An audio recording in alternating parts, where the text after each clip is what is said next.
আমরা সকলেই একটা বিষয় জানি যে ধৈর্য, সফলতা এই ২ টা নিয়েই আমরা অনেকেই অনেক কথা বলে থাকি। তো এই কথাটার যথার্থতা যদি প্রমাণ করতে যান, তাহলে আপনি দেখবেন আপনি যদি ধৈর্য ধরেন, তাহলে সফলতা আপনার কাছেই চলে আসবে। আপনাকে সফলতার কাছে যেতে হবে না, ধৈর্যের ফল আপনি অবশ্যই পাবেন। তো এই যে দেখছেন, এই সমস্ত সবজিগুলোই কিন্তু আমাদের নিজেদের চাষ করা। তো এই সবজিগুলো কিন্তু যখন আমরা এই গাছগুলো লাগিয়েছি, সাথে সাথেই সফলতা পাইনি। এখন আমরা ধৈর্য ধরার ফলেই সফলতা পাচ্ছি। তো এই সফলতার মূল চাবিকাঠিই কিন্তু ছিল আমাদের ধৈর্য।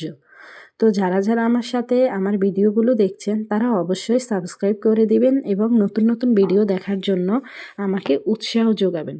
তো প্রতিদিন আমাদের লাইফস্টাইল এবং আমাদের আবাদ করা ফসলগুলো আপনাদের সাথে শেয়ার করব। কি রান্না করছি, কি করছি সবই আপনাদের সাথে শেয়ার করব। অবশ্যই বন্ধুগণ আমার পাশে থাকবেন এবং সাপোর্ট করবেন।